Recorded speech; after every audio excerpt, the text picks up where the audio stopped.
That's the name of our show.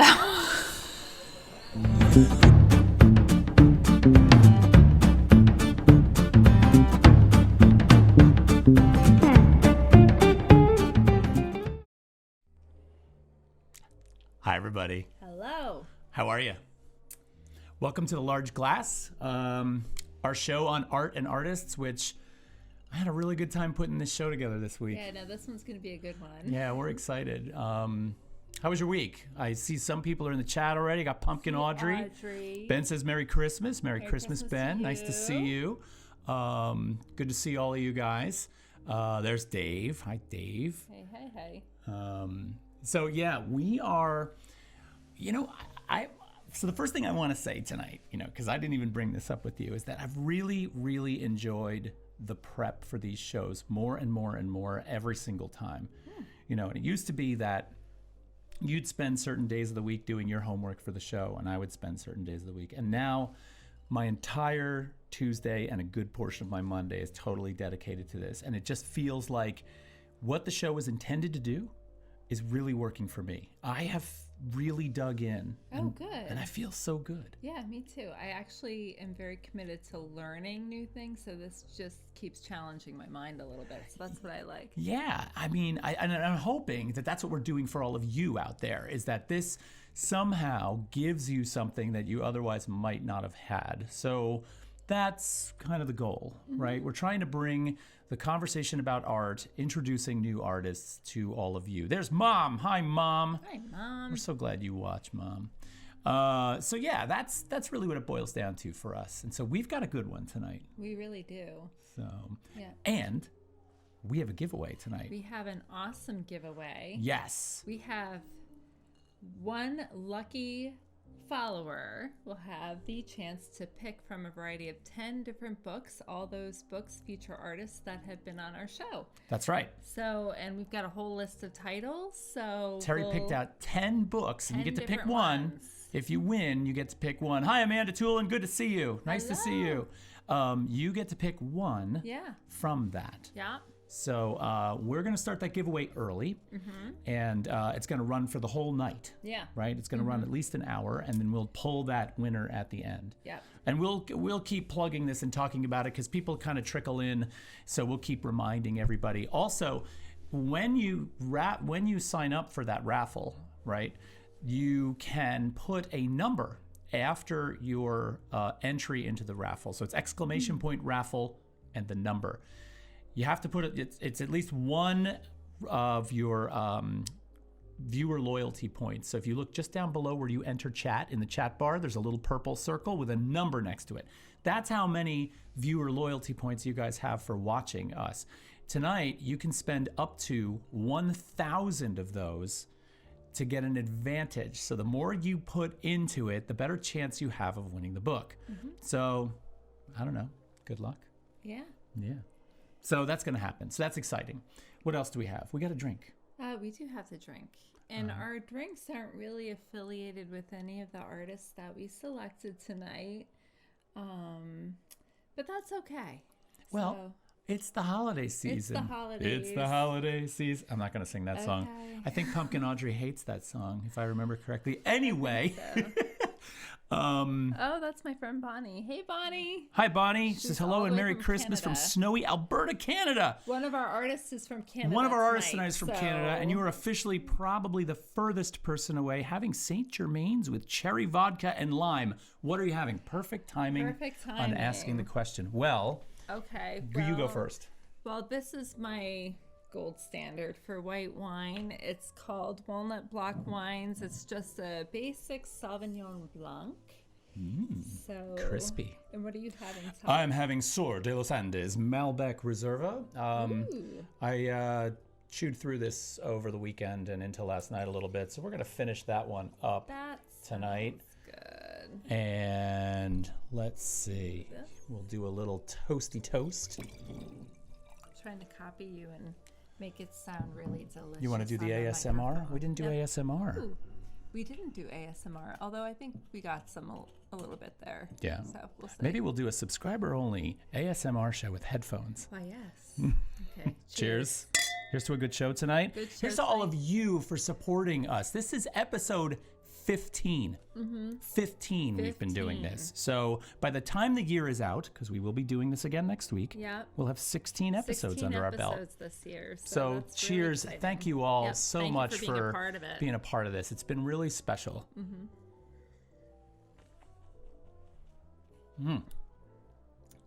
Great ASMR, Terry. Oh, thank you. Yeah. I learned from him. So. And Bonnie says, cheers, guys. Cheers. Those both sound delicious. Yes, they are. This one's nice and full-bodied, nice and meaty. This one's my go-to, so. Yeah, good, good. Yep. Yeah, nice crispy Sauvignon Blanc. Sauvignon Blanc. So, put this down. I'm going to start the raffle so that anyone that's in here can get involved in that raffle. There should be some instructions that will pop up on the screen when the raffle begins. And so while you're doing that, I want to tell you about some of the books that you can choose from. So I found 10 of the artists. There's 10 different books. And what we have, if you'll remember, we had Alex Gross on with his awesome cabinet cards, Transformations. That's one of the books in the raffle. We also have Jerry Salt's How to Be an Artist, because he's our go-to. We have Wayne Thiebaud, Delicious Metropolis. We have a book on glass flowers by the Blaschka family. Correct. Lee John Phillips, we have the Tool Shed coloring book, which emulates the drawings from his sketchbooks. So that's another But you get to color them. You get to color them. Or you can just color the background like he was doing for some of his sketch pages. So whatever you want to do, get creative. Hi, Carolyn. Merry Christmas. Good to see you. Thanks for coming. Yep. We have Martin Puryear. We have Cake by Maira Kalman. Amy Stillman's Faux Pas. We have Isaac Cordell's Cement Eclipses. And we also have Tetsuya Tanaka's A Miniature Final Fantasy. So we have 10 different books. So 10 different books. And we'll repeat those. We'll go down that list again. I don't have images to show you, but a lot of you have been here for the shows. And if you want to, you can, of course, don't leave us, but you could always go Google these books and see what they're like. If you win the raffle, you don't have to decide tonight. You could actually whisper to us or send us an email after you've had a chance to look them over. But again, oh, thanks, Carolyn. Yeah, this has been keeping me warm all day. So you can basically have the whole night and into tomorrow to decide should you win the raffle. So we're going to run that for the rest of the show, and we'll do the drawing at the end. Remember, it's !raffle and a number. That number are your follower viewer loyalty points, which you should have at the bottom of your screen. You have to be a follower to enter the raffle. So if you're here and you're not following yet, shame on you. All you got to do is follow. It's easy. It's easy. Yeah. All right. So we have stuff to do. We have a lot of stuff to do. We have a lot of stuff to do. Yes. So it being that time of year, we decided to do a show on our favorite things. These are, And so we're going to start with Raindrops on Roses and Whiskers on Kittens. Yes, I know. Bright Copper Kettles and warm... All right, I'll stop. Sorry. Yes, it is very French. I agree. We are going to do a show on a few of our favorite things, and we have picked 3 artists for tonight that they have a theme to them. They do have a theme to them. We collect them all on some level. Whether it be signed books or their actual artwork. But these are very inspirational artists. They do have some common themes together, but then again, they're very, individually, they're very, very strong artists. Yeah, so. I think what you're trying to say is there's an underlying theme to the 3 of them other than the fact that we do collect them. Yeah, I agree. And it's actually going to be, I think, the fun part of talking about tonight, because I'm really excited about some of the things that I've both known and discovered through setting up this show. Yeah. So, and the funny thing is, when we were deciding to do this, we picked the duo that we adore, and we collect them. And honestly, like, my life goal is to have the biggest collection of their work. But when we were talking about doing the show, that was the ours, and then it was yours and mine. And then it was interesting because you picked the one artist and I picked the other artist, and then we both together picked the duo. But we can see how interrelated it all is. But we never intended this. No, we never never said, here's a theme and these are the artists we'll plug into that theme. Right. We picked them because we loved them. Yes. And then all of a sudden we started to see some underlying element to this connection. And it really started to show. Yeah, it really, really did. So I'm psyched about that. I am too. And we think that the duo, and plus we've put it out there, it's been in the newsletter, it's not, so one of the artists that we're doing tonight who call themselves DoubleParlour, it's actually a couple that work, we're kind of hoping they come. So there's a possibility they're going to be watching tonight, which is, again, remember we had John Roach on when we were doing his sketchbook? That was nerve-wracking. And if Marcel Dzama showed up, that would be nerve-wracking. Or if Myra Kalman showed up. Oh my God. So now you know who we're featuring Well, tonight. no, they knew already. I mean, it's in the title of the show true. tonight before they entered. See, I always think it's a big surprise, and then we're like, we already posted it. So. I really think that by sort of previewing that and saying, hey, you're going to love this. Like, for example, in the newsletter, one of the images from the DoubleParlour piece I used in the newsletter.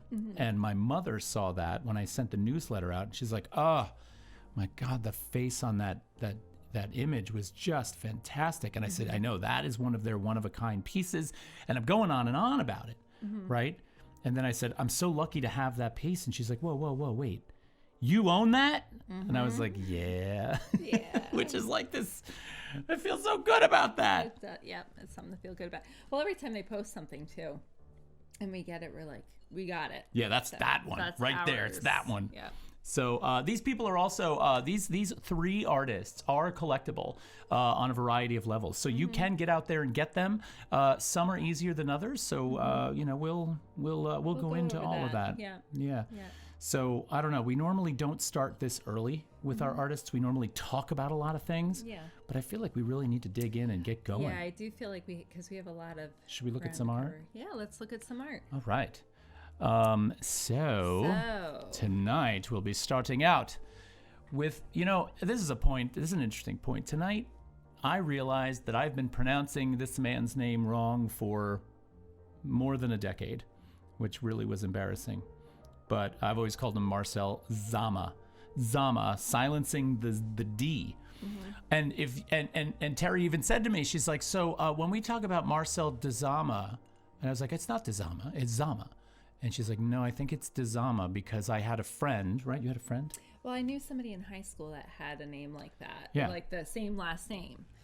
So, and then the D was not silent. And I found out today the D is not silent. Yeah, it's Dzama. You love being right. I kind of do.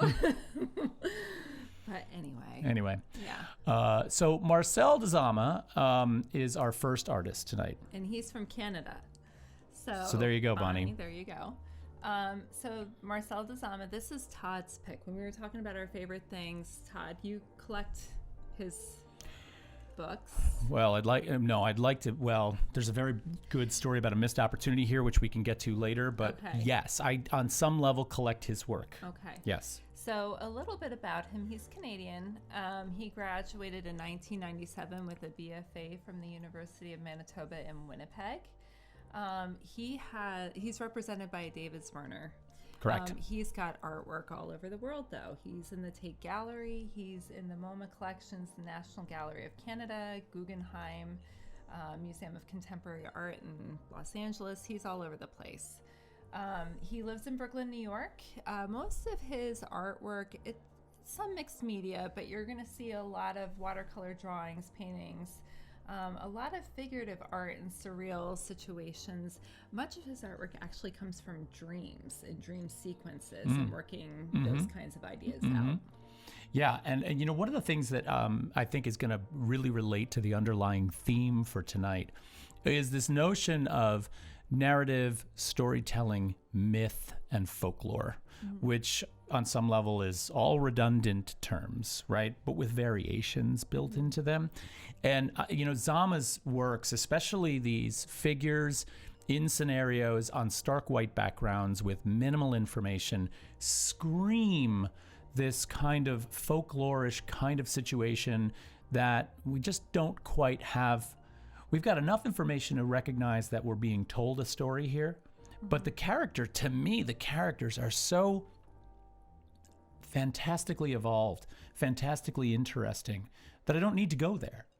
right? But I'm aware of the fact of the story's existence, right? And so Dzama does a really good job of developing these scenarios, these characters, and you're like, wow, look at what's going on. There's like a revolution here, this girl's revolution on some level. It's really awesome. But do I need to know the whole backstory? Not necessarily. No. This really interesting situation. Well, he kind of puts an idea there, but you have to bring your own stuff to the table to interpret it. Like even like this, because when you're looking at a group of kids charging, are they playing? Are they revolting? You don't quite know what's going on. Right. And that's the great thing about storytelling. He sets up a scenario, and your mind does want to come to some kind of narrative conclusion, or you're going to draw back on references in your own life to find it. Sometimes it's a little bit more literal, and then sometimes you just, there's a lot going on. Well, yeah, and there is, of course, this whole psychological element to it. And this is, again, another one of the themes that winds up evolving tonight, is this notion of the connection between this strange whimsy coupled with psychological drama, right? There's a disturbance in this to some level, but at the same time, there's a playfulness. And you always kind of feel like you're not sure what side of that well, no, that's not true. Some of Dzama's drawings, you definitely know that you're on the side of the I have to say, bizarre. When I first, because you have a lot of books by him. Yeah. And I can remember going through them without really having been exposed to him before. Some of them are really disturbing. I know that this is very childlike, like not childlike in the rendering or anything like that, but it's got that like children's book feel sometimes with some of his illustrations. I don't want to say, I'm not sure if I'm coming across clearly, but it seems palatable for youngsters. But some of the subject material is very disturbing. So can I counter you a little bit on that one? You can. I would say that this work is totally not intended in that direction. Yeah. But it has its roots. It has the essence of that which might be playful until you look at it for a little bit. And I think this is one of the interesting sort of conundrums that you face when you're presented with this work. Is it's sort of like, oh, it's cartoonish. But at the same time, it's like, whoa, wait a minute. Now what am I looking at? Right. And when I'm saying, it's childlike, that's not exactly what I'm trying to say. But I think I know where you're... It's almost like a playful way to deal with some really rough stuff. Right. No, that's actually perfect. He says in one of his drawings, he writes on one of his drawings, he says, the revolution will be female. And I don't have that image here, but I love this image, actually, that's up there right now, where, she's kind of hanging her man out to dry. Right. Which I shouldn't be laughing about. You should be. But but some of the other, like this one's not nearly as, like, because, he's got a lot of, there's severed pieces here and there and stuff like that. But I know that they're more metaphorical for certain things going on. So, yeah. Well, and, there is this really deeply psychological connection, I think, in these that go both to dreams, sometimes go to politics or current events, not overtly, but, on some subtle level. He's playing with some themes. Well, I think he's purging some of these things, right? I think sometimes he's getting stuff out, which, that's the artist's job. But, in his case, I feel like some of these, especially when we get into his later dioramas and sculptures, they really physically sort of represent this kind of very uncomfortable space. And so I liked this one because the nurses in this, and they're sort of toying with or playing with these kind of ghostly figures. So when you say I collect him, I kind of want to make a note about that. I kind of want to tell a quick little story about this. Years ago, and I think it was when Marcel Dzama first got into Pumpkin Audrey says, what did he do? What did he do? What do you mean, Pumpkin Audrey? Can you clarify a little bit on what did he do? You mean, what did he do to have all this psychological, like what's he purging? It's a good question. That is a good question. I think he just has a really connected kind of care for the world that he lives in. I think all artists do on some level. They're deeply connected to the world they live in. But Dzama first got into Zwirner when I was really just kind of getting out of grad school. The guy being hung out to dry. Who knows? What did any of them do? Well, no, that's not true. A lot of them did something. Yeah, you're right. What did he do? You're doing the what did he do, not in the innocent way.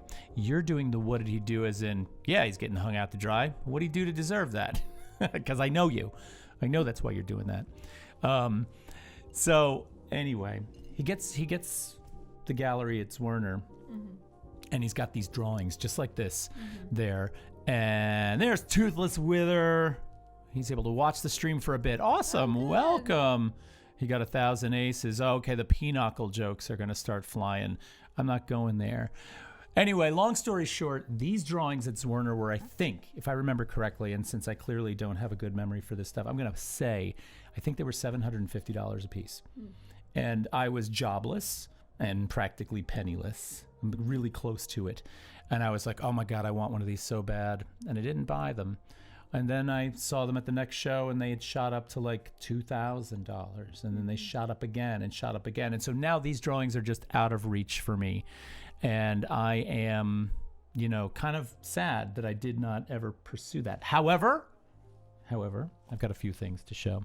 So anyway, let's keep rolling through some of these slides here. So again, Dzama has this really fantastic way of bringing out these characters of the mind, characters of the of a psyche of sorts, and they leave you asking questions and not necessarily needing to know all the answers. You walk away with a certain kind of satisfaction in the mystery, right? That mystery propels the narrative a little bit. Yeah, so. They're a little mythical too, because oh, totally. Yeah, there's stories in there that we don't know the answers to, but this is just very fantastic. Right. I mean, when you see these two together, you know that there is some really deep, sort of allegorical kind of situation that probably is told through these two characters. And, him being from Canada, these could be stories from his childhood. I don't know for certain, but I just love the way that these are represented. And I know at some point I'm going to accidentally scroll into the next artist, but so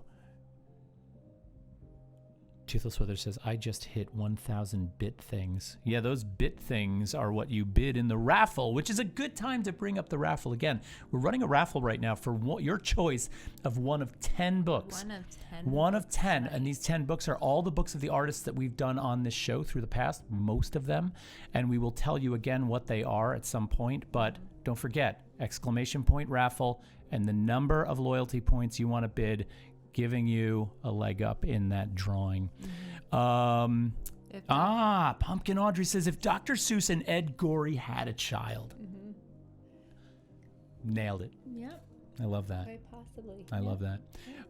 So these are, and the other thing I love about him is he uses really strange materials to paint with. Oh, does he? What does he use? Root beer.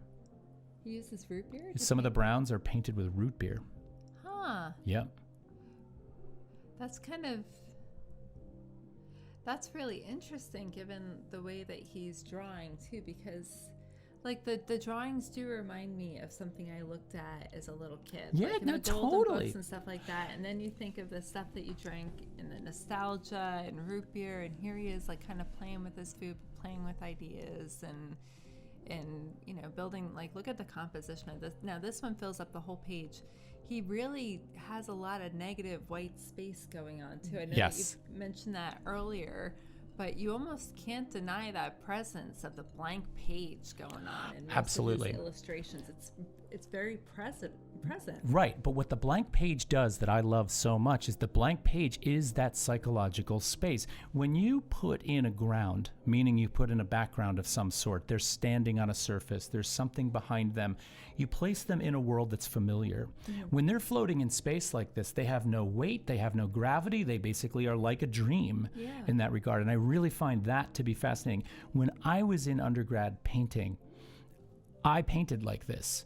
I tried to paint stark things or individual things on stark grounds. And my painting teacher flipped her nut on me and said, no way, you need a ground. You can't paint like, she basically told me, I can't paint like this. And I got steered out of it. Yeah. Well, even these beds in the trees, it reminds you of like, where the wild things are or something. Yeah, like totally. Too. Yeah. Where the wild things are is a perfect connection there. So then he gets into these dioramas. He starts working three-dimensionally. And I had a really awesome opportunity to talk to him at one of his openings at David Zwirner. And I asked him, it turns out that he and I graduated from grad school at the same time, the same year. And we got into this long conversation about, surprise, surprise, Marcel Duchamp. Now, of course, he's got the same first name, right? And Marcel Duchamp, as you all know, is one of my heroes. That's what the show is named after, the large glass being one of his pieces. That's what our speakeasy is named after, the name of his wife. Yep. And the list just goes on and on. Well, it turns out that Dzama also has this connection to Duchamp and has a kind of affinity for that work. And so he starts looking at a tantanet, which is that sculpture where you peer through the holes of the door. We've talked about that in the past. Yes. And now his compositions are three-dimensional, but remain in that kind of stark space. Toothless Wither thinks he's going to win that raffle. People, you got to get in it. Get in the raffle. But here he is kind of doing his drawings now with a dimensionality to them, right? And so they really start to take on this different life. And I love how this makes the connection to our other artists as well, right? This is a really, really strong connecting point to the other two. And look at how he goes underground here, just like he does in some of his drawings. And this is that dream space, that claustrophobic dream space that I was kind of, thinking about. I was like, what is going on here? It really feels, stuck, claustrophobic. It's almost dream-like to be able to see below the ground.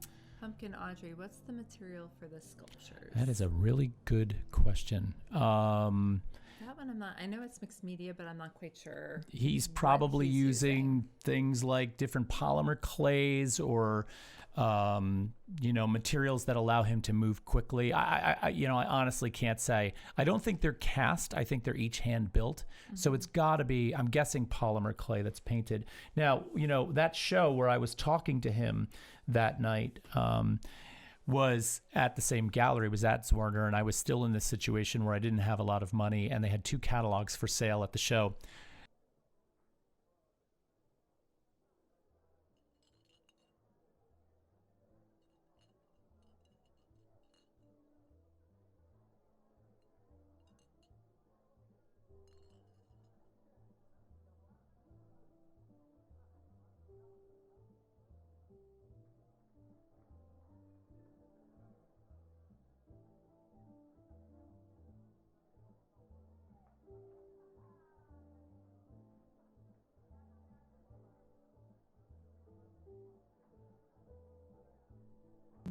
We're back. Don't worry.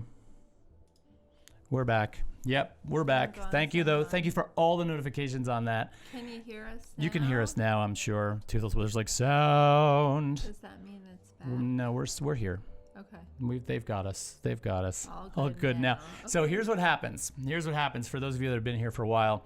Whenever the alert box goes off to alert us that somebody followed, somebody subscribed, there is this weird glitch with Macs that cuts out your sound. And all I have to do is go back in and turn it back on. But it just takes 2 or 3 clicks. So sorry about that.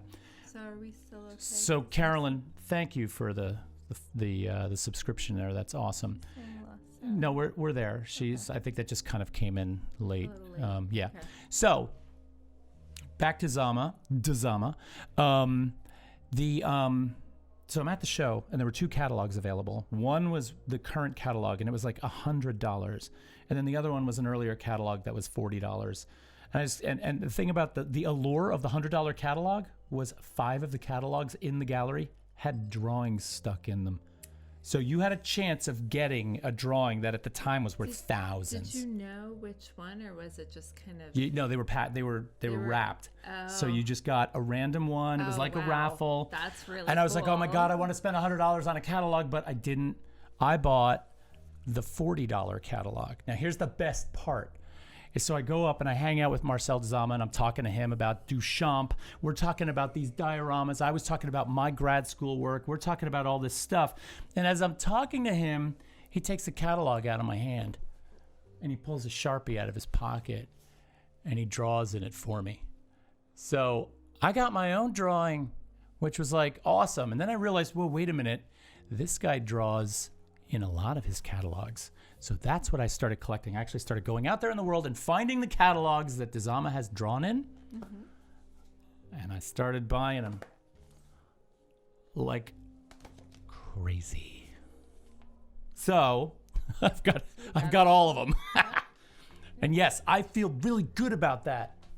Anyway, so yeah, I love these diorama pieces, and I really think they're a breakthrough for him, right? So here's one more. I love that. Does that have a light inside of it? It does have a light inside of it because he loved Duchamp, right? And do you know how big these are? Yeah, some of these are like, these dioramas are like the size of the ones you'd find in the Natural History Museum. They're big. Wow. They're big. Okay. Yeah. Huh. They're really quite impressive. Wow. Dave said something earlier. Is that his head in a reflection taking the picture of this? That must have been on an earlier shot. Was there a head in there? I don't see anything. Maybe in this one? I don't know, Dave. I don't know either. Good eye, though. All right, so actually, before we forward, should we just name Let's name the books. Titles of the books. The titles again? of the books. Would you like me to read them? No, I can. You're gonna read them? Yeah, I can All do right, it. go ahead. So again, we're having a giveaway tonight. One lucky follower has a choice of 1 out of 10 of the books offered. Yep. The 10 books all feature artists that we've talked about on our show. So I'm just going to read off the list real quick. And if you win and you can't remember what I said, we'll talk about it afterwards. So we have Transformations by Alex Gross. We have Tetsuya Tanaka's A Miniature Final Fantasy. We have Jerry Salt's How to Be an Artist. Wayne Thiebaud, Delicious Metropolis. Glass Flowers about the Blaschka family. We have Martin Puryear. Lee John Phillips's Toolshed, Cake by Maira Kalman, Amy Silman's Fa Po, and Isaac Cordell Cement Eclipses. So we will offer that chance to win one of those books, and we'll keep talking about it throughout the show. I'm starting to make a list in my notepad, and I'm going to paste it into the chat room so you guys can see it. So I have an idea, Terry. Why don't you take us into the next artist? I'm going to pull that up, and I'm going to keep working on this list. I can do that. How about that? All right. Good. Pumpkin Audrey says, looks like a fetus in a uterus. Ooh. Why, yes. Ooh, that's a really interesting point, actually. That's, and that, with artists, you see reoccurring themes. And he does have some illustrations and representations of fetuses and uteruses. And, I remember one of the drawings, the head, who, and he has a group of people in that white background, and one of the people, the head, had the fetus in the uterus, and you miss it. It looks like a bunch of people talking, and then you're like, what's going on there? So this is one of the recurring themes I've seen in his artwork. So got it. All right, so how about you take us into the next artist, and I'll do the list? Okay, here we go. So this is probably, I have so many famous artists, but Maira Kalman is one of the top 2, maybe. I love her. She is... Top 2 for you. Top 2 for me. Okay. I wasn't quite sure what you were... Yeah, maybe even but there's so many good artists out there. It's so hard to say, oh, this one's my favorite, because they're all so different too. Right. Maira Kalman was born in Tel Aviv. She moved to New York at 4 years old. She grew up in the Bronx. She has written and illustrated over 30 books for adults and children alike. You'll see a lot of her artwork in The New Yorker. She illustrates for the cover all the time. If it looks familiar to you, you've probably seen it. She also has a lot of illustrations in the New York Times. I have read quite a few of her books. I collect them. I actually have signed autographed copies, and she's illustrated in a couple of them too. But she is phenomenal. She collaborates with textile designers like Isaac Mizrahi and Kate Spade back in the day. She has famous collaborations with David Byrne. She actually did some set design for him with American Utopia, and one of her newest books features illustrations about his show. I can go on and on. She's collaborated with Gertrude Stein. She is just out of this world. I love her. I get very excited about talking about her. So Bonnie's made 2 comments. She says, I'm very interested to see what American Utopia is like. Well, we went, and I'm going to tell you what, I have seen David Byrne in concert twice. Both times he did these very sort of intimate, close-quartered performances. And the first time I saw him was not American Utopia. It was actually the performative concert that he did where he was experimenting with the process of making American Utopia. And when I walked out of there, I said, that was the single best show I've ever seen in my life. I walked out of that show. And I thought, well, now we're going to go see American Utopia, and it topped it. American Utopia is the single best musical performance I have ever seen, and I have seen a lot. Yeah, sometimes you see something and it changes you, and I felt like we were changed after that show when we came home. Amanda wants to know what the Gertrude collaboration was. Let me look at that, but she has. So what she does is she does illustrated books, and she collaborates with different people. So Gertrude Stein was one of the people. One thing that Maira Kalman does, she's a big history buff too. So she will go, feminism, a lot of issues. So she will collaborate with different individuals. One thing she did in one of the books, one of my most favorite pieces by her was The Pursuit of Happiness. One thing she did when she was writing that book, and they're so joyful to read because the artwork, she is so prolific. Every page, and it's like a 150, 200 page book. They're all paintings. So she paints on paper, and then she also writes on the images. And I love the way that the text looks with the images too. She's whimsical, she's poetic, but going back to that one book, one thing that she did was for Pursuit of Happiness, she was talking about feminism and going down to Washington, D.C., and she visited the Supreme Court, and she actually sat down with Ruth Bader Ginsburg before she passed away. And she did a whole series of illustrations in that book, and she actually got to see Ruth Bader Ginsburg's collars and the collection of collars, and she began to illustrate each one individually. Yeah. I can't remember exactly what she did with Gertrude Stein, but it's going to be something similar to that line. I haven't read all of her books. The books I have read that I can give you feedback about was Sarah Berman's Closet, The Principles of Uncertainty, Pursuit of Happiness, Cake, Beloved Dog, and My Favorite Things. Those are my top favorite books by her, and there's so much more to read because she just doesn't stop. Totally. Yeah. And Sculptore is here. He says she's like a mashup of Peter Greenway and Piero. Yeah. Good to see you, Sculptore. Thanks for coming. This is awesome.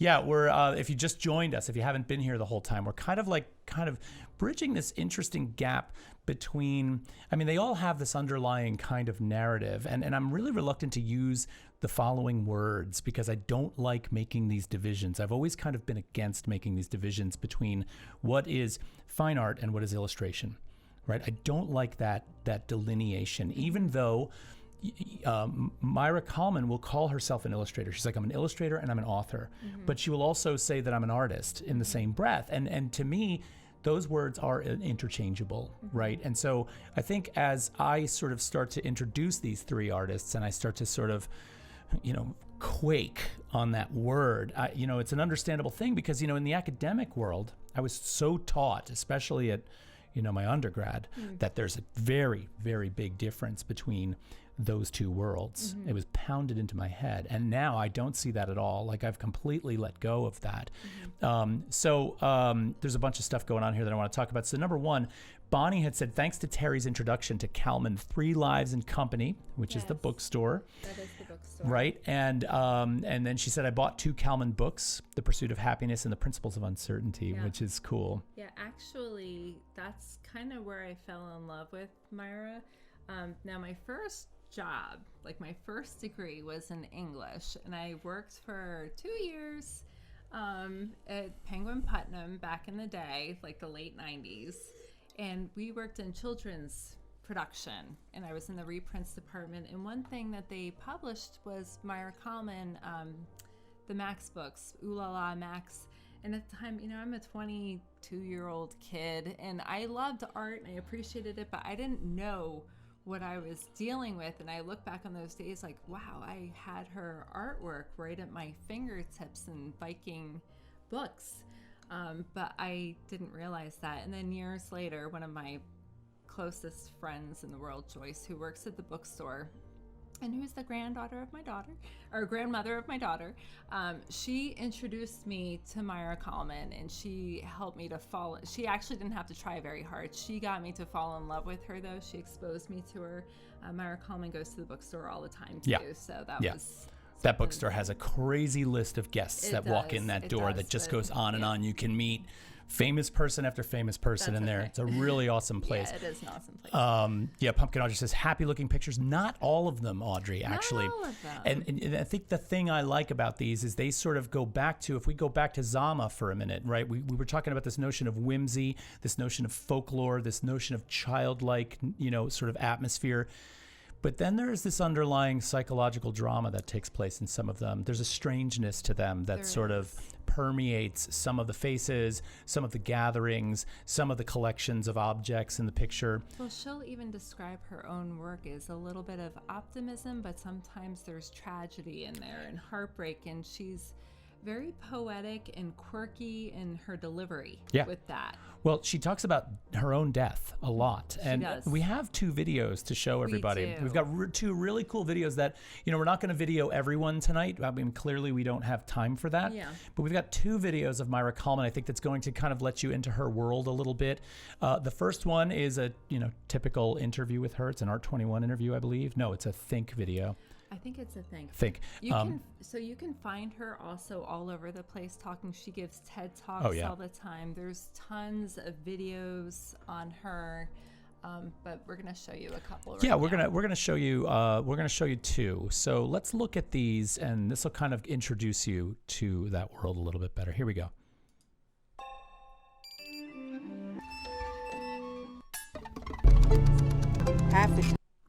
And for some reason, we're not on. So let's fix that. Just give me 1 second. Wouldn't it be funny if I said, all right, everybody gets $1 every time this thing glitches? We'd be broke. There she is. Look at that. Here we go. I don't know what's going on, but I love it.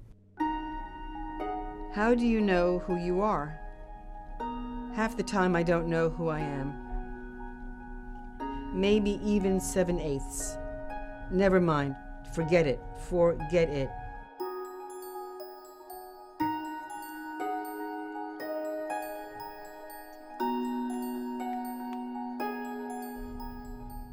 How do you know who you are?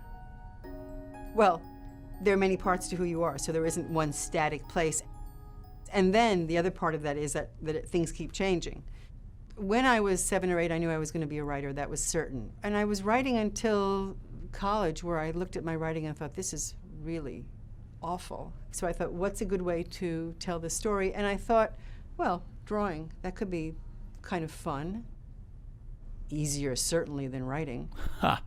So there was this idea of narrative drawing, expressive illustration. And I thought, this is for me. I am now a writer again and an artist.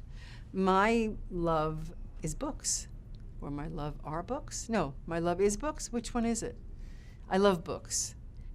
And my relationship to creating work for a book is really the strongest motivator. There is this fluidity between the narrative word and the narrative picture. How are we so optimistic? So careful not to trip, and yet do trip. And then get up and say, okay. Of course, there's got to be a bloody ad. I don't think it is. Talk to your doctor about that. Many people ask me, Snoop Dogg, how come Snoop. you're always so happy? It's fairly simple. Okay. I believe the But small things I love are Snoop. the most All right, meaningful. we're going to go, the Snoop. small Good to see you, buddy. So this holiday. Why do I feel so sorry for everyone? And so proud? The sense that people get from reading my work is that I don't have antipathy to people. I really care about the people that I'm writing about, and I have a humanistic attitude and a kind of loopy optimism, because I'm acknowledging all the sadness and all the heartache and all the trouble. But I usually come out on the side of, well, despite that, here we go and on we go, and things can also be fantastic at the same time as they are horrible.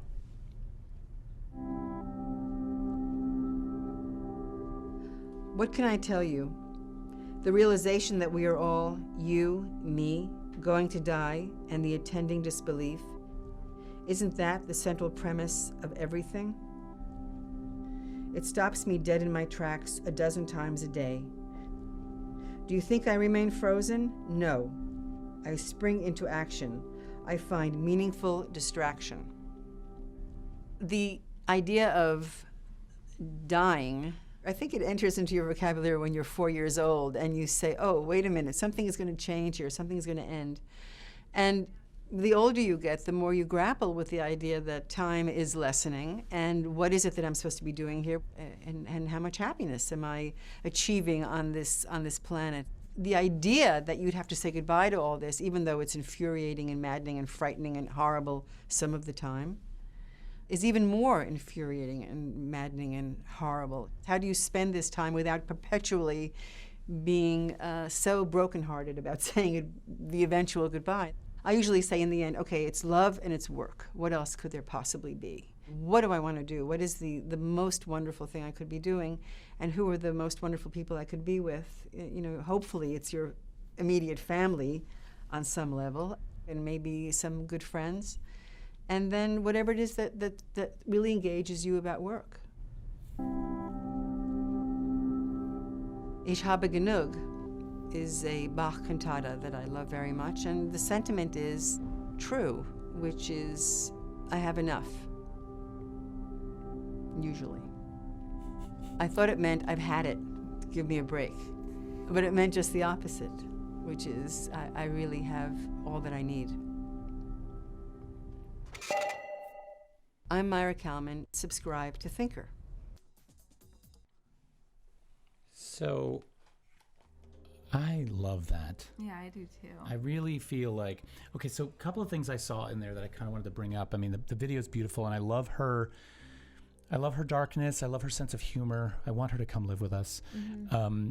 But about the drawings, about the illustrations, that I wanted to bring up is this notion that of all the artists we're looking at tonight, she's the one who brings text into the work. Yes. She writes in the work itself. She writes in the work itself. And this is something I think that is specifically very specific. Bonnie says, thank you. That was amazing. Thank you for that. That's. I really love that video. And I have another one that you're going to laugh out loud. I'm going to show you that in 2 seconds. There is something about the marriage of image and text that is not automatically easy. Mm-hmm. Writing in an image is oftentimes superfluous because the image can speak for itself, right? But finding a balance between what the drawing says and what the image says, mm-hmm. and finding this kind of space between those two worlds is a very, very challenging thing to do. And she finds a way for both of those things to complement each other. Truly. The posture of her writing and the letters has a personality that directly relates to the whimsy or seriousness mm-hmm. of those drawings, and they really pair beautifully. When she was talking about the inevitability of dying and that rabbit with that scared look on its face, there's just something about what was going on there that was really poignant and really hit home pretty hard. Yeah. Now, it was dark. We're talking about dying. We don't want to do that. So let's do a little bit of her funnier side. This is a celebration of a book she released called Cake. Check this one out. Hopefully this bloody image will work this time. Here we go. Do do do do do do do do do. Do do do do do do ba ba dee dee dee dee da da da da da da dum ba da bum ba da dum ba ba dee dee dee beep bee dee dum do do do do do do. Hey Charlotte. Hi Myra. I read your manuscript and I feel there is really something lacking. Right. You need to engage with your subject in a way that makes us feel the passion of your feelings. Right. I mean, can you get to the essence of your feelings about the subject? Can you do that? Okay. Okay, good luck and see you soon. Thanks. Bye-bye.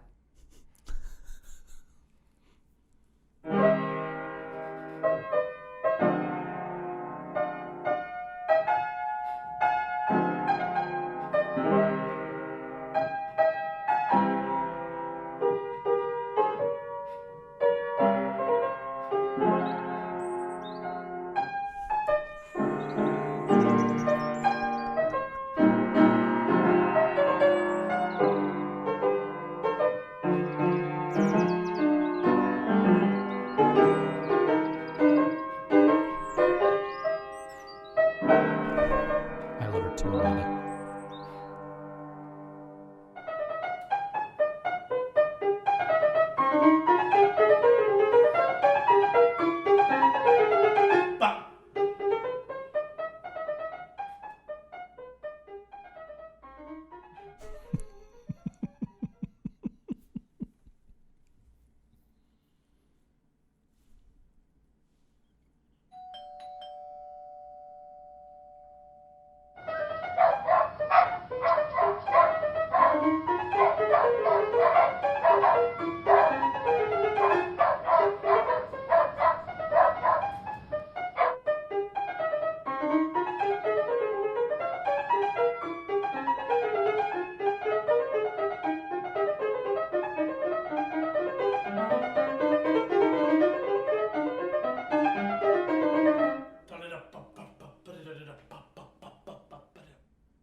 Do do do do do do do do do do do do do do do bum ba da dum ba da dee dee dee dee dee dee dee dee dee la la la la la la la la la la lam ba da dee da dee da dee da dee da da da bum ba da da dee dee dee la la la la la la la la la la la la la la dee la la la la la la la dum ba da dum da dee da dee da dee dee dee dee dee dee dee dee dee dee dee do do do do.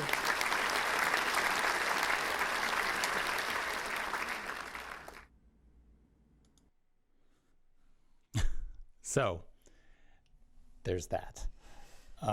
I think she's adorable. I really love her personality. I love her sense of humor. And I think that plays out perfectly in her works. I think so too.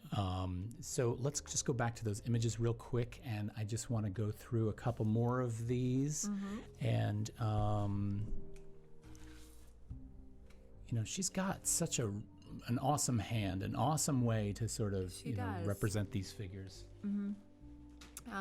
She has a great sensitivity to this because I don't want to say it's childlike. So I love the one that's on the screen right now. This is in Joyce's apartment, and I've seen it. This was from the New Yorker. The most wonderful day. On the fridge for at least 10 years. So I love that one. But I love the writing. I love how it goes. The actual characters, how she makes the letters, just flows with her personality as well. It adds that certain characteristic to her artwork, like you were saying. Yeah, and I think the thing we're going to talk about here, especially when we get to the third set of artists, that the duo that we're doing, I think one of the things in this whole representation of narrative and storytelling is how the narrative is told and what role that narrative plays in the work, directly or indirectly. Right. And so with Dzama, like I was saying before, the characters are so developed in a way that the narrative, while present, doesn't need to be overt. No. Right? Here, however, the narrative is, sort of in this delicate balance of text and image that, it comes out and they sort of work with one another. And it is much more sort of prevalent. And that might be illustrations, that is illustration's role, right? Illustration is a pictorial representation of an idea directly, whereas fine art, has a much more open kind of ability to sort of, field whatever thought is coming at it. Right. Toothless Wither says, "Hi, I'm still here. Good to see you still." And Carolyn Thou says, "Now I see why Terry likes these." Yes, Terry's sweet tooth is fierce. Yes. Absolutely fierce. If you have not gotten in yet on that raffle, don't forget. Yes. Don't forget, because that timer's running down. There are 12 minutes left to get in on this raffle, and there are not that many people in it, I will say. So, You got a chance. listen, this is easy. If you're watching and you have not followed us yet, just sign up for a free Twitch account. It costs nothing. A follow costs nothing. So you get yourself a login name. You follow us. Every time we go live, you get a notification that we're now live. And guess what? You get to come back and see us.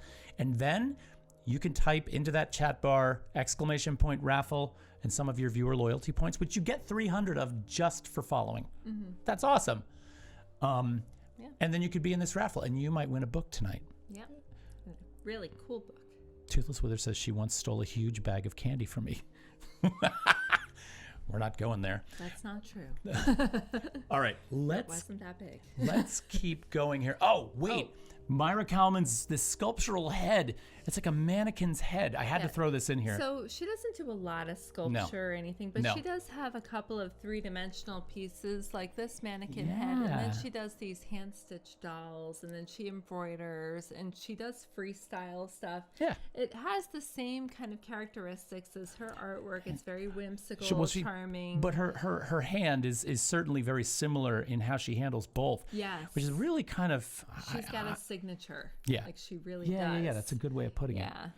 So let's cruise on to our next artist pair. Yes.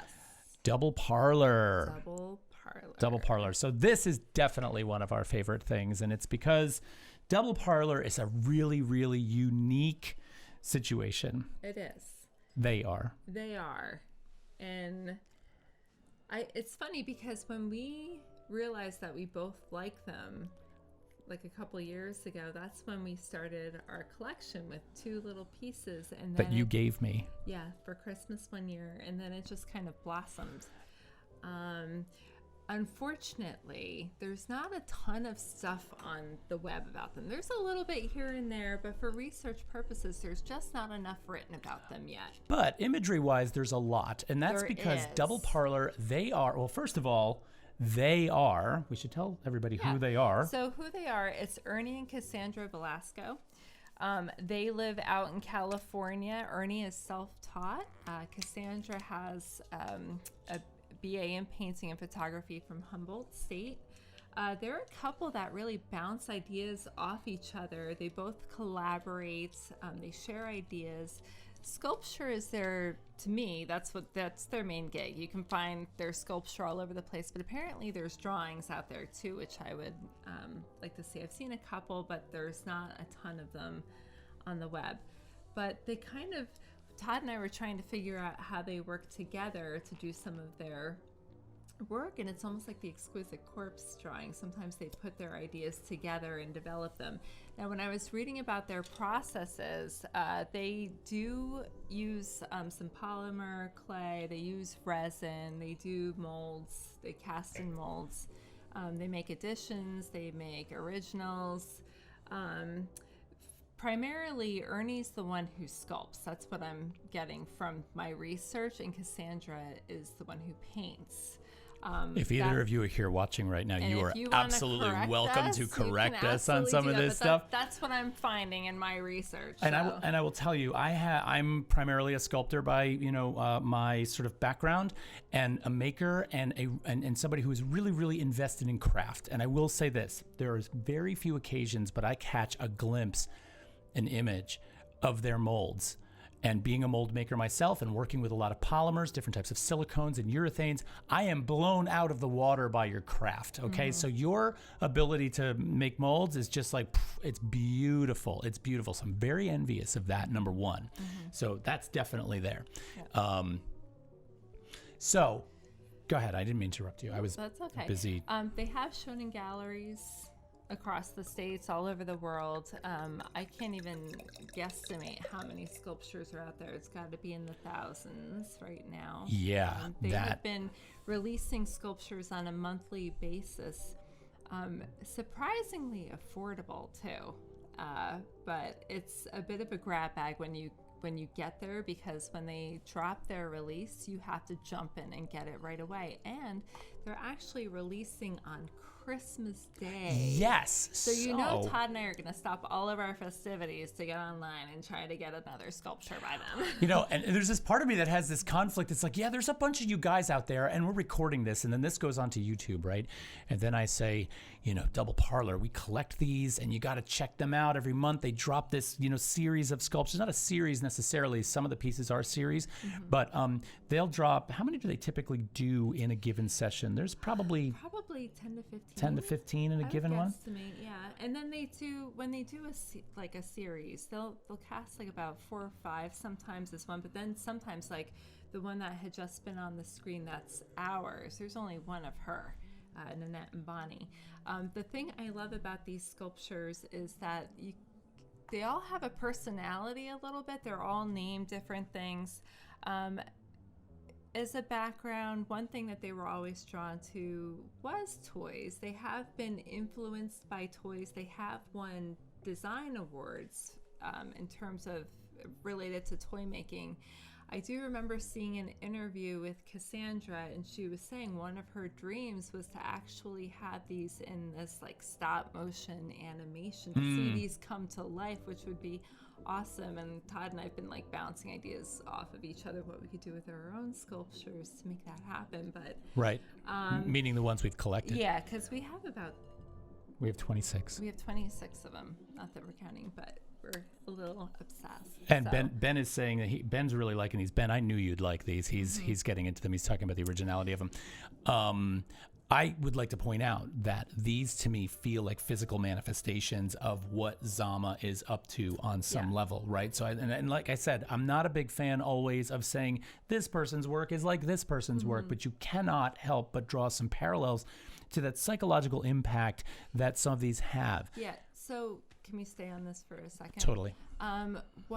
They seem so playful, right? And we're talking about toys, and that's kind of what we've been talking about with all of our artists tonight. There's this like playful, we go back and we think about our childhood and we're identifying with illustrations and toys and stuff, but all of the artists, and DoubleParlour especially, they actually reflect a lot about what's happening in the world, and they try to me, what they do is they're working it out in their minds, and then they present it to us. But it's also a way for us to look at issues and maybe not be scared. Now, this series up here, we do have one of these, the masks.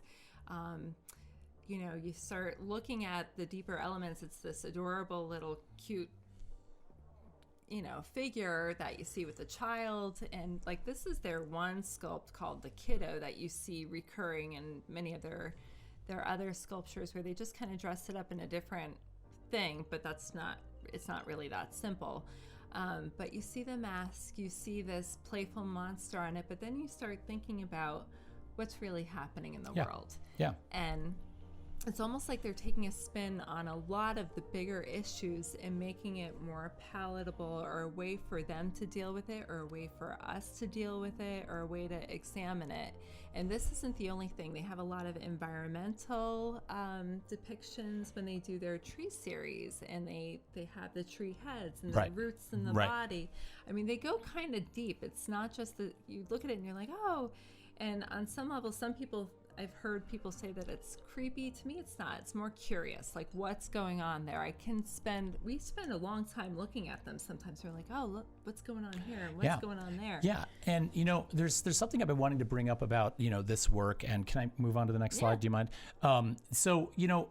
While I was going through this and thinking about Dzama and thinking about this role that narrative and storytelling plays in work like this, these to me, these really stand on their own. Mm-hmm. There is no underlying story, book, reference that these things sort of play a role in. Whereas in Dzama's material, there is. He fills that out a little bit more. He relies a little bit, not entirely, but a little bit on the narrative.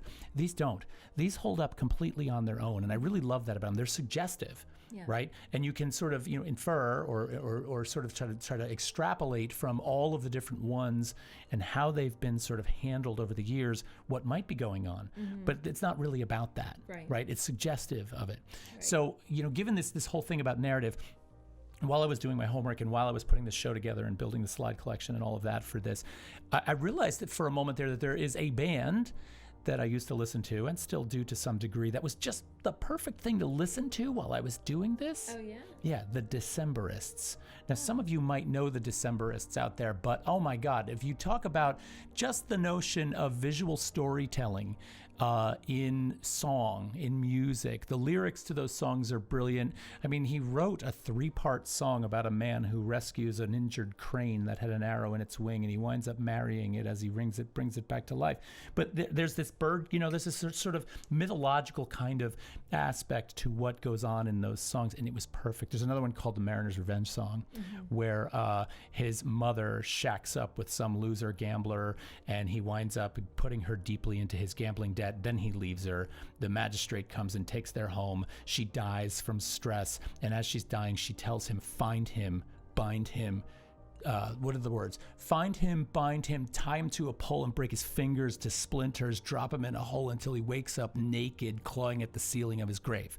It's like, oh my God, that was just Marcel Dzama and all of this all in one song. Yeah. And he goes and they wind up in the belly of a whale and they wind up, they have this showdown. And it's like, I just could see all of this happening inside the lyrics of songs. And in some weird epiphany moment, it all felt really good. Yeah. And so, I don't know, I'm rambling to some degree, but it felt right. Yeah. You're like, stop talking, Todd. No, not at all. No, really. But, No, the raffle closed. You can no longer enter the raffle. We warned you. Shoot. Well, we've got some people in the raffle. Got some people, so we'll do that. So yeah, we'll pick a winner in a couple of minutes. We're gonna run a little over tonight, which is good. So anyway, back to DoubleParlour. Yeah. So there's just so much going on. They're surreal. They're whimsical. Sometimes they're a little disturbing. Sometimes they're fun. Sometimes they make you reminisce about your childhood. Sometimes they're social statements about what's going on in the world today. So they stand alone on their own, but they look phenomenal in a collection. Yeah, they do. They do. They do. And some of them have names, and when Todd and I are talking about them, we actually refer to them by their names, like when we're looking at them and stuff. Right. Yeah, the number of these that we've shown you, we actually have. Yeah, we don't have this one. We don't have this one. We had the first one we showed you, the little girl holding the bunny, Nanette and Bonnie. We have a bunch of them, and they kind of have this kind of weird, very physical presence in our house. They live in this cabinet in the corner. They're in a cabinet. No one can walk in our house without being like, whoa, what is going on in there? Yeah. So we love it. Yeah, they're really a great conversation piece. We love having them. But I love these juxtapositions with nature and the presence of children. There's a lot of children in their sculptures too, with the innocence and naivete, and you start wondering with each one, like, what's really going on in the piece. I don't think it's as simple as what it looks like on the surface. In this one, hang on, I'm backing up. In this one, they did a number of these where the child's head sort of comes up and penetrates through this ground plane. Yes. Right?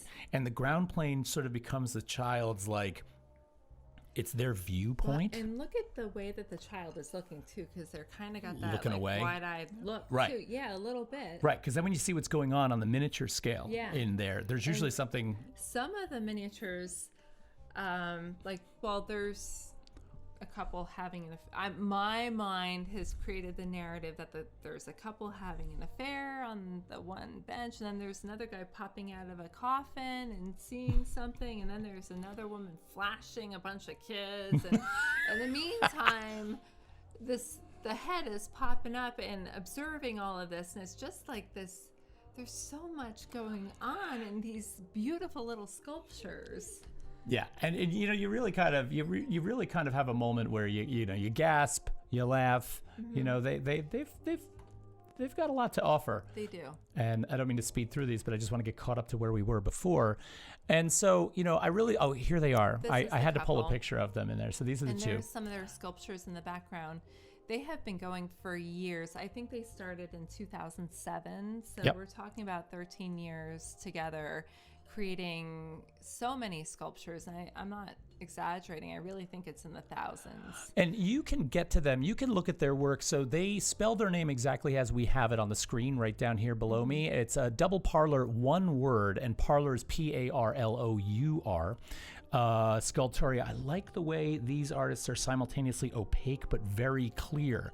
Maybe it's the use of echoes. That's, yeah, you know, I love this idea of opacity and this kind of clarity at the same time. It's like it's withholding. Yeah, there's a withholding there. There definitely is. Sculptoria, is that kind of what you're talking about? And when you say echoes, are you talking about the repetition? I'm curious about that question. I like that.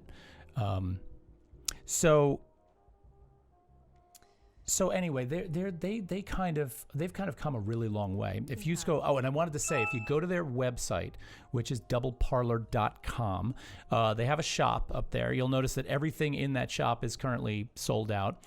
And Friday, this coming Friday, Christmas Day, 10 a.m. Pacific time, he says, I get a sense of things that are fleeting. Yeah, for sure. And you know, that comes in a number of ways, for me at least. From the gaze, like when you look at the direction the eyes are looking, this kind of contactless kind of thing.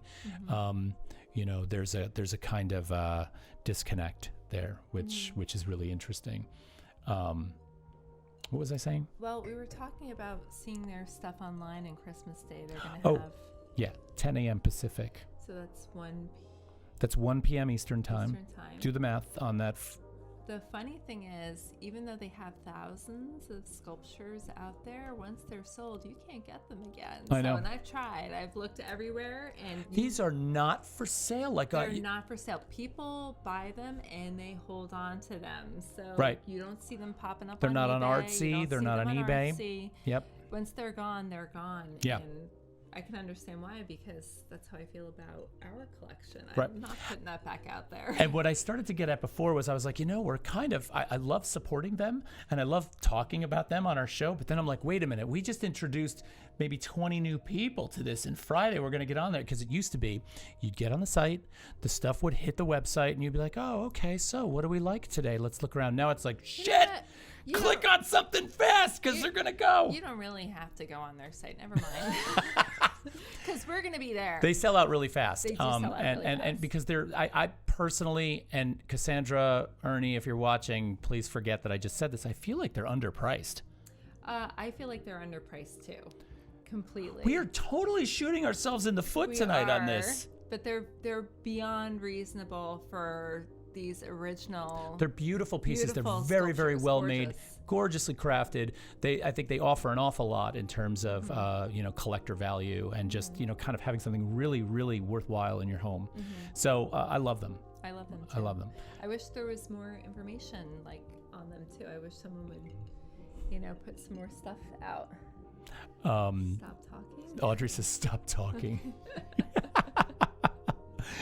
So, a few more here. I love this one. More. That one's really cool. That's a really strange one with this little person emerging from the face.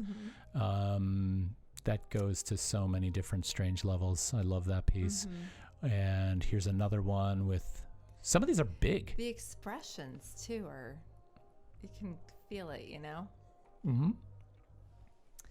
This was Todd's 50th birthday present. I got this one for him. Okay, boomer. To be clear, I'm not a boomer.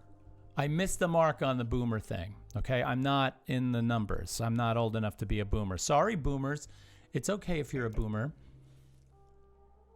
Okay, boomer. Okay, boomer. Should we do the raffle? Let's do the raffle. Oh wait, we got a couple more here. Hold on. Let's not overshadow DoubleParlour, because I love these. And I think I have one more after this. This is the last one. This is the last one I have in the lineup. So thanks to them. Visit their website. Go check them out on Friday. And when you see what these pieces drop at, in terms of the price, I think you're going to be pretty surprised. Look at the sizes of them. They're not gargantuan. Some are big. But, the kiddos are, they're about 7 inches tall. And some of the other ones that we have in the case are 12 to 14 inches tall. They're really nice size pieces. All right, so check them out, doubleparlour.com, Friday morning, 10 a.m. Pacific time.